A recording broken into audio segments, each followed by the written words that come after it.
There is one type of seller you should never buy from. You know the kind.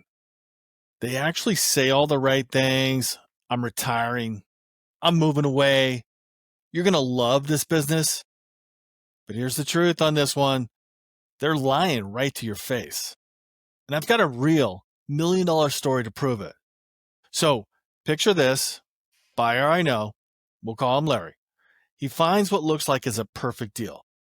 About 1.2 million in revenue, 300K in SDE, and he gets it for 10% down SBA loan. All approved, signs the LOI. Everything checks out.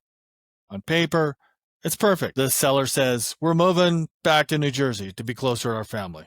Yeah, seems like a super nice guy. Polite, warm handshake. And this is what this friend told me. He's got family photos in the office, like the whole bit. But 6 months later, guess who's back? Same guy, new company name, same clients, same employees, and within a year, Larry's dream business, the one he thought he would buy as freedom, it's on life support. He didn't buy an opportunity. He bought a setup.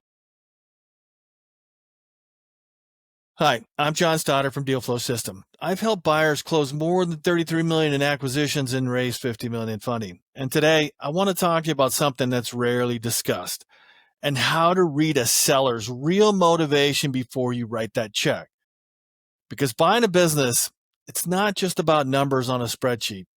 It's people. And if you misread that person, the numbers aren't going to save you. All right. Lesson number 1, the illusion of the perfect deal. Let's go back to Larry. His deal looked incredible. $1.2 million in revenue, 300K SDE, repeat clients, long history. Even the lender said, this one checks all the boxes. He meets with the seller, guy in his 60s, calm, friendly, confident. He's been doing it for 20 years. He says, I'm just ready to slow down. And Larry's thinking, finally, a legit seller. The guy even introduces him to the staff, customers, and the landlord. So everything feels safe, right? But here's the one question Larry didn't ask, and the one that changes everything. Why now? Why are you selling right now? Why not next year? Why not wait 6 months? And that question, that one reveals everything. Larry never asked it. Okay, lesson 2, the hidden trap. So the deal starts moving forward, but buried inside the paperwork, that's where the trouble's hiding. That non-compete he had, it was kind of generic. 3 years, no radius, zero clarity on what competing even meant. And the lease, still under the seller's LLC. And the employees, they weren't loyal to the business. They were loyal to the seller. Larry's attorney kind of flagged it in the front. He goes, hey, this is not going to really hold up in court. But the seller waved it off, give him that FOMO. You need to go. I'm looking at other people. Don't worry. I'm done. I'm retiring. And Larry, like a lot of first-time buyers, trusted the story more than the structure. He wanted that dream to be true. And that's how smart people get trapped. They buy what feels right, not what's provable. All right, lesson number 3, the calm before the storm.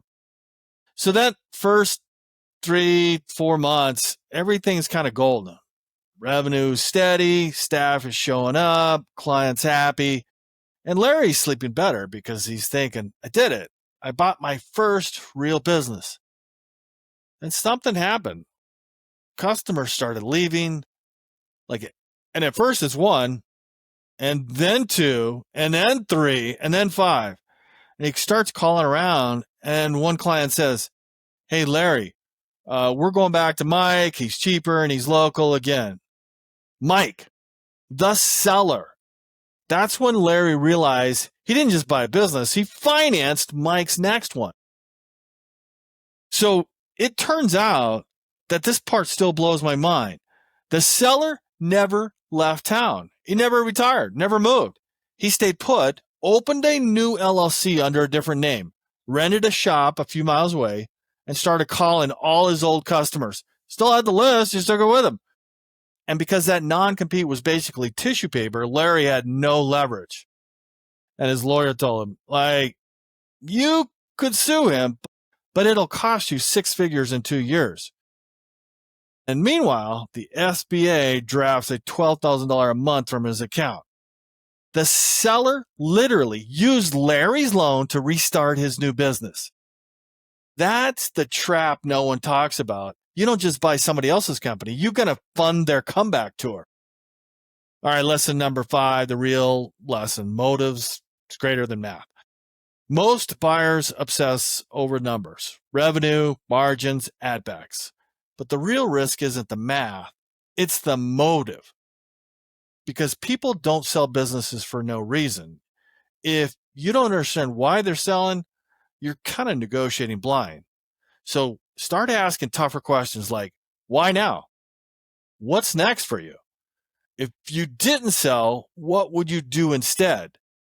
And here's a little secret to this. Listen to how they answer, not just what they say. If they get defensive, if they over-explain, if the story keeps changing, that's a red flag. Remember this, you're not buying a business. You're buying a person's story. And make sure it's a true story. All right, lesson number 6, red flags in the seller behavior. All right, let's talk about the tells. Like you're in Las Vegas and you playing cards. There are always tells. That's why they wear glasses, hats, cover their faces. Number 1, you've got over-eager sellers.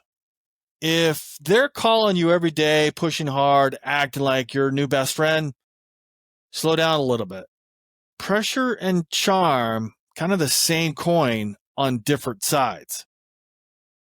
Number 2, emotional backstories. Like they say, hey, I'm burned out. My wife's begging me to stop. I just want more time with the family. That could be true, but test it. Ask, what's next?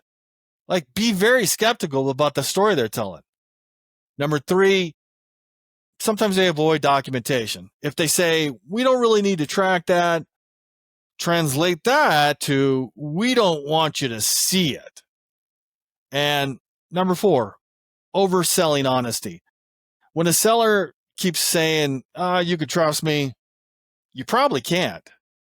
When someone with experience meets someone with money, the one with experience ends up with the money. And that one with the money ends up with the experience. So don't let that be you. All right, lesson number 7, the fix. Build structure, not hope. All right, let's flip this some. Here's how you protect yourself before it blows up. Number 1, of course, ironclad non-compete. Spell out the radius, the duration, and the activities. If they can wiggle through, they will. Number 2, seller note with clawback. Make part of their payday dependent on good behavior. If they cheat, stop paying. Simple. Number 3, lease assignment in writing. Do not close without that document. And number 4, staff retention letters. Get key people signed before closing. And lastly, verify the exit story. Check on LinkedIn, check real estate listings, even new LLCs. What you don't verify, you will pay for later. Structure creates safety. Hope creates victims. All right, lesson number 8, the big reveal. Here's the one clause that would have saved Larry. And honestly, 90% of first-time buyers miss it. Tie the seller note directly to the non-compete. That's it. You make their check dependent on their silence. It's what private equity does all the time because control isn't about trust. It's about leverage. All right, lesson number 9, the backup plan. All right, let's say it's too late. You've already closed and the seller's gone rogue. Now what? Here's your backup plan. You got a tight asset purchase agreement. include reps, warranties, indemnifications that survive closing. You've got escrow or holdback. Keep 10, 20% for 12 months. No clean behavior, no release. Get reps and warranty insurance. For bigger deals, cover liabilities or misrepresentations. Get clawbacks or offset clause. If they misbehave, you reduce or stop payments immediately. Get injunction leverage. Like file fast. Even cease and desist can freeze their new business. And lastly, start collecting evidence files. Screenshots, emails, text. Proof equals power. You don't need to win every lawsuit. You just need leverage. And leverage lives in your paperwork. Evidence. All right, lesson 10. Can the bank save you? People ask me this all the time. John, can the SBA go after the seller for fraud? Short answer, only if the seller lied to the bank. Not if he just lied to you. If he forged tax returns or collateral, sure, that's federal fraud. But if he broke the non-compete or fibbed about retiring, that's your fight. The lender's deal is with you, the borrower. And once that wire hits, the seller's paid, the bank's happy, you're left holding the bag. So don't count on the bank to police your deal. Protect yourself with structure proactively. Because once the money moves, trust is over, enforcement begins. All right, lesson number 11, the resolution. Barry's recovered, but barely. It took a year of rebuilding, a lot of sleepless nights, and some painful lessons, but he came out sharper.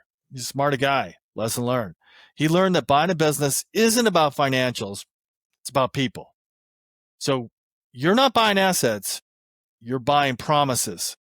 And promises without structure, they'll break. So before you jump into your next deal, slow the brakes. Ask harder questions. Dig into that motivation. Because the deal looks safest on paper is often the one hiding the biggest lie. Would you buy a business if you knew the seller wasn't really leaving? Think about that for a second.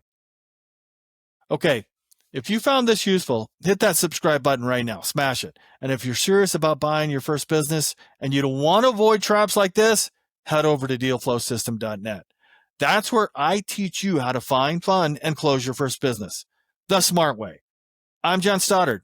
I'll see you on the next one.